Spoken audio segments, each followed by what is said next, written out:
आज आप सबको प्रीतम डिजिटल गुरुकुल में जीवों में जनन का पार्ट 2 पढ़ाने वाले हैं।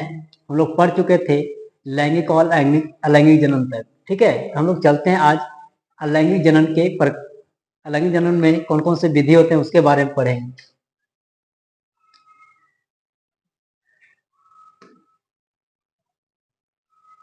अलैंगिक जनन के प्रकार देखिए, अलैंगिक जनन जो है, अलैंगिक जनन कौन कौन से विधि द्वारा होते हैं।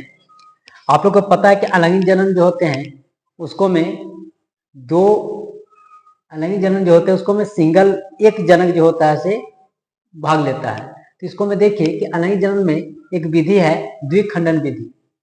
इसमें कहता है कि एक कोश का दो समान भागों में विभाजित हो जाती है, जिसको कहते हैं द्विखंडन विधि। इसमें जैसे कि एक अमीबा एक ऐसा जीव है जो अपने आप में, जैसे देखिए एक पिक्चर में ये है अमीबा।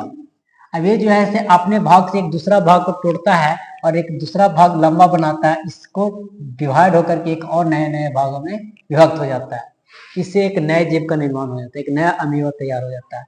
इस विधि को कहते हैं द्विखंडन विधि। आगे देखिए, उसी प्रकार पैरामीशियम भी द्विखंडन विधि द्वारा जनन करता है। अब है बहुखंडन। बहुखंडन में कहता है कि एक कोशिका कई संतानों में विभाजित हो जाती है, एक कोशिका कई संतानों में विभाजित हो जाती है, यानी बहुत सारे में विभक्त हो जाता है, जिसको कहते हैं बहुखंडन। प्लाज्मोडियम एक ऐसा जीव है, ऐसा सूक्ष्म जीव है जो बहुखंडन विधि द्वारा जनन करता है। आगे देखिए, अगला विधि है मुकुलन। मुकुलन में है कि जनक के शरीर पर एक छोटी कली बनती है जो बाद में अलग हो जाती है, जिससे एक नया जीव बनता है। जैसे में ईस्ट जो है वो मुकुलन विधि द्वारा जनन करता है। हाइड्रा जो है वो भी मुकुलन विधि द्वारा जनन करता है। आप देख सकते हैं कि हाइड्रा जो है इसमें एक ये जो नए इस तरह के कली जो निकला हुआ है, आगे जाकर के अलग देखिए यहाँ से एक निकल रहा है। इससे निकलने के बाद बड़ा होने के बाद अलग एक तैयार होते होते यहाँ से टूट करके डिवाइड हो जाता है। डिवाइड होने के बाद एक नया हाइड्रा का निर्माण कर लेता है। इस प्रकार द्वारा मुकुलन विधि, इसी प्रक्रिया को मुकुलन विधि कहते हैं। और इस प्रकार ईस्ट और हाइड्रा जो है से एक नए जीव का निर्माण करते हैं। आगे है विखंडन।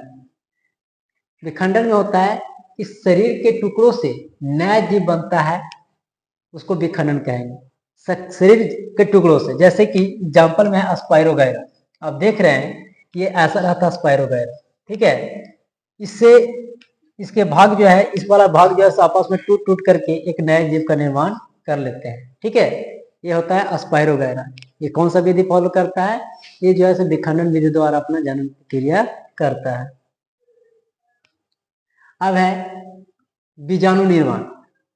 बीजाणु निर्माण में क्या है कि बीजाणुओं द्वारा नया जीव बनता है, जैसे राइजोपस और जिसको बोलते हैं ब्रेड मोस।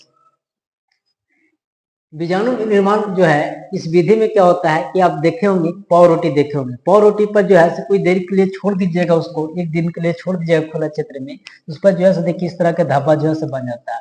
उसको अगर ज्यादा जूम करके माइक्रोस्कोप से देखिएगा तो आपको इस तरह से दिखाई देगा। ठीक है, ये जो है ये जो है बीजाणु निर्माण करता है, इसको कहते हैं राइजोपस। जो पाव रोटी पर जो ऊपर जो होता है, जो सूक्ष्म जीव जो पैदा होता है, उसको कहते हैं राइजोपस। आगे है क्लोन। देखिए क्लोन किसको कहते हैं? अलैंगिक जनन द्वारा उत्पन्न संतति जो आनुवांशिक रूप से अपने जनक के समान होती है, उसे क्लोन कहते हैं। अलैंगिक जनन द्वारा उत्पन्न संतति जो है आनुवांशिक रूप से अपने जनक के समान है, जिससे टूट करके बना, जिसका अंग है उसके समान अगर है तो उसको कहेंगे क्लोन। अलैंगिक जनन द्वारा जो जो जीव निर्माण होते हैं, नए जो जीव बनते हैं, वो अगर सेम उसका समान अनुवांशिक गुण सेम मिलता जुलता है तो उसको कहेंगे क्लोन। ठीक है, तो ये रहा आज का सेकेंड पार्ट, और अगला नेक्स्ट पार्ट में आप लोग के और बेहतर तरीका से और आगे की बात बताएंगे। तो बने रहिएगा। इस वीडियो को देख करके ज़्यादा से ज़्यादा शेयर कीजिएगा और हमारा सपोर्ट कीजिएगा। ठीक है।